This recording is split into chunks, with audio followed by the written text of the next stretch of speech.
In a long-abandoned wildlife park in southern Australia, there's an enormous tank filled with a murky green substance. This liquid is known as formaldehyde, and in large doses it's said to be carcinogenic. But that's not the reason why the tank has taken the internet by storm. Instead, it's what's lurking within the formaldehyde that's proven so compelling.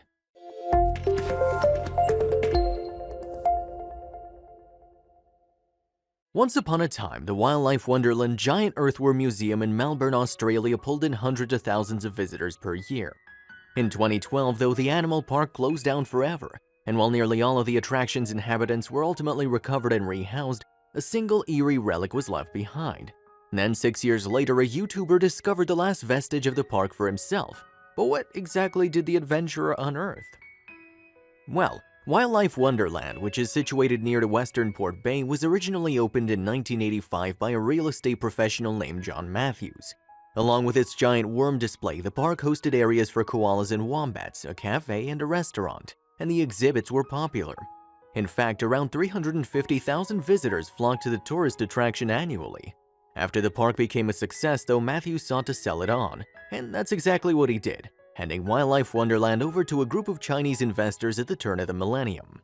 The facility would also go on to change owners once again before being shuttered altogether. Ultimately, Australia's Department of Sustainability and Environment, the DSC, sounded the death knell for Wildlife Wonderland.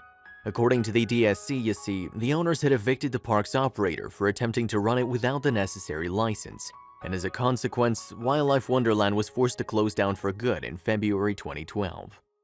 It's said, though, that the DSC gave the operator plenty of opportunity to get the required license, and in 2012, department employee Ryan Inkle spoke to Australia's ABC News about the matter, saying, "There were also a number of visits to our wildlife officers to the park to talk to the operator and to assist with getting that license, but he wasn't in the place and didn't obtain a license."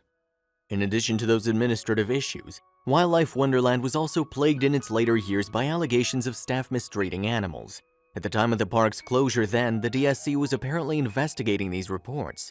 The 130 animals living in the facility, meanwhile, were transferred with the help of the RSPCA to Healesville Sanctuary, a zoo in rural Victoria that specializes in native wildlife. Today, the entire complex lies abandoned, although it hasn't been totally devoid of visitors in the years since it shut. Haunting images of the decaying park have frequently circulated online, in fact, and there are clear signs of squatters having set up in the bones of what was Wildlife Wonderland too. Then, in 2018, urban explorer Luke McPherson ventured into the park, where he filmed his journey through the abandoned rooms and exhibits. And in the nearly 29-minute video, it's clear to see just how decrepit the one-time tourist attraction has become. Dirt and dust have settled on almost every inch of the complex, in fact, with much having since fallen into disrepair. Even the entrance to the facility has become unkempt, with outdoor ponds resembling something closer to swamps. And in the clip, McPherson approaches one of the buildings on the property only to be greeted by the sight of a dilapidated porch. There, a sign points to the long-defunct wombat habitat, where debris litters decking that is surrounded by damaged fencing. McPherson then continues into the first room, which according to a lopsided notice was once a nursery for young orphaned wombats. But while a fur-like material continues to line the ceiling, the rocky walls are now covered in graffiti and lazy scrawls. And while it's altogether a sorry sight, it's still easy to imagine the area having once been a healthy home for the animals. Then, as McPherson and his companion delve deeper into the complex, they come across several more remnants of the old park.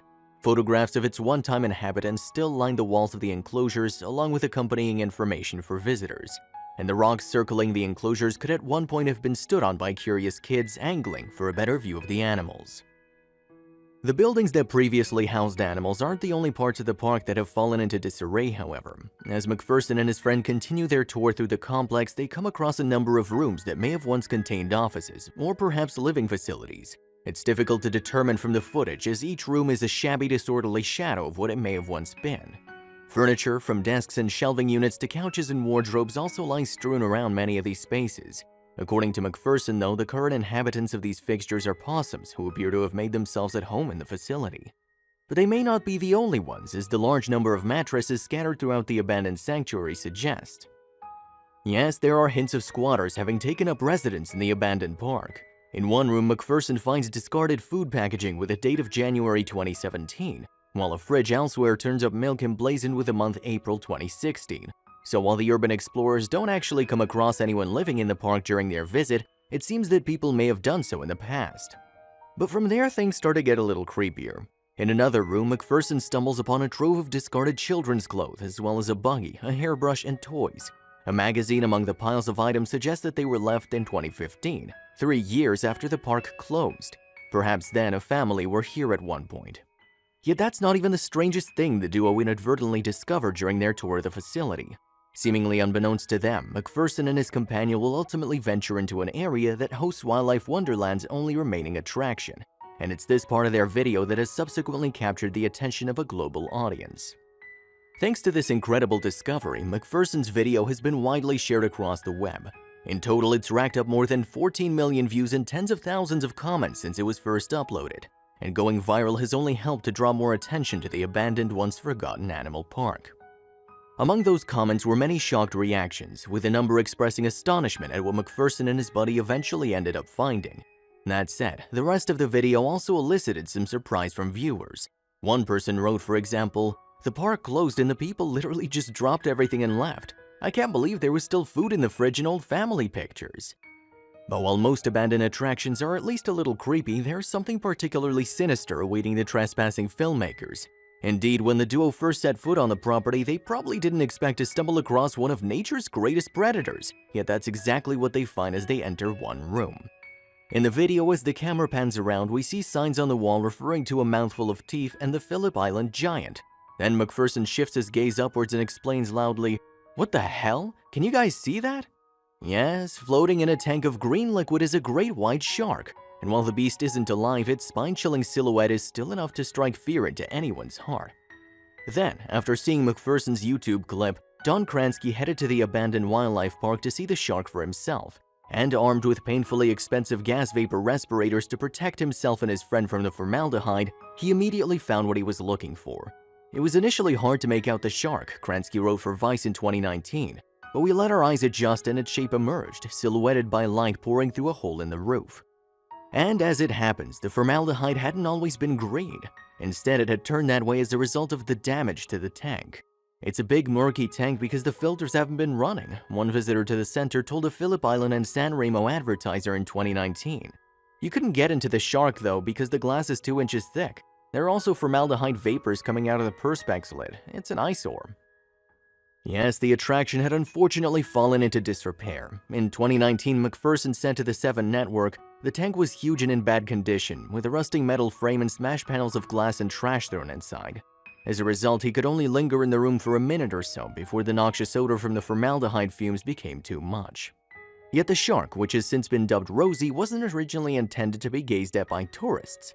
Instead, the more than 15-foot great white had simply eaten her way into a pen of tuna in 1997, and so she'd had to be put down to protect the divers operating there. In 2019, local historian Eric Kotz told the Port Lincoln Times, "The argument to kill Rosie was that 5 divers and several other companies working in the area were at risk." Rosie was then stored in a freezer by the Luke family, who owned the fishing nets in which she'd been caught. And shortly after, ecotourism complex Seal Rock Sea Life Center, now known as the Nobby's Center, expressed interest in purchasing the shark for display. Ultimately, though, the owners decided that they didn't want to take possession of the animal, leaving Wildlife Wonderland to step in. Perhaps unsurprisingly, transporting the more than 2-ton creature to Bass proved problematic for the owners of the animal park. The endeavor was a huge logistical undertaking, in fact, necessitating the construction of an enormous steel frame to be placed inside of a freezer truck. And then when the shark arrived at the state border, the South Australian government impounded the vehicle. According to Wildlife Wonderland employee Max Bryant, Rosie was confiscated owing to an ongoing missing persons case.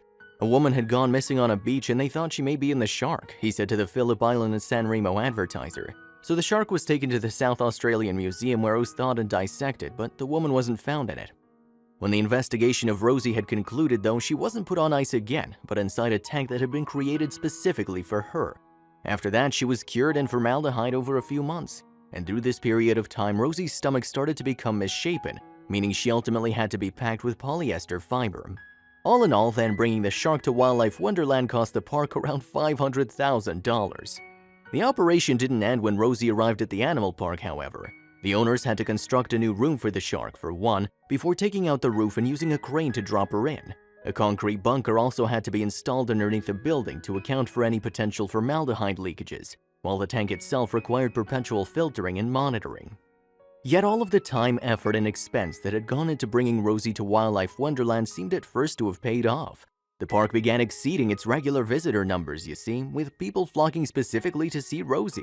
During that time, she was the biggest shark ever to be preserved, and naturally, she became the focal point for a full exhibit on great whites.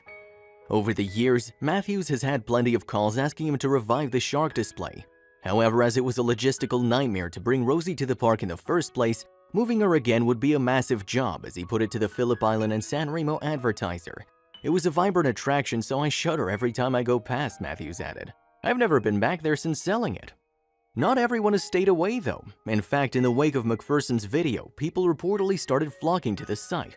Despite warnings from local police to stay away or risk trespassing charges, vandals nevertheless encroached the property and attempted to smash Rosie's tank. And while the interlopers didn't succeed in breaking through the 3-inch glass, they cracked it enough to release some of the dangerous carcinogen within. Although formaldehyde is generally in the air that we breathe, it's at extremely low levels. As such, it's not really a danger to anyone except those already most susceptible to breathing difficulties. According to the U.S. Environmental Protection Agency, though, high levels of exposure to formaldehyde have been linked to lung and oral cancers. Furthermore, contact with the substance can also result in conditions such as pneumonia and dermatitis. In enclosed or poorly ventilated areas, it can even kill through suffocation.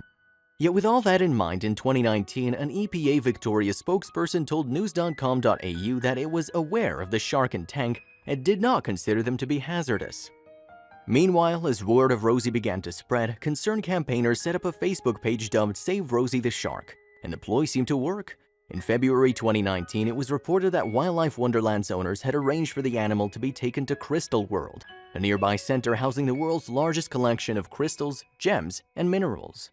Crystal World is now adding Rosie to its Prehistoric Journeys exhibition center, following an extensive restoration process to her damaged tank. That move was set in motion after Sharon Williamson, an employee at Crystal World, spotted the ferocious creature on her Facebook page, and not long after she began campaigning for her workplace's owner to save the shark.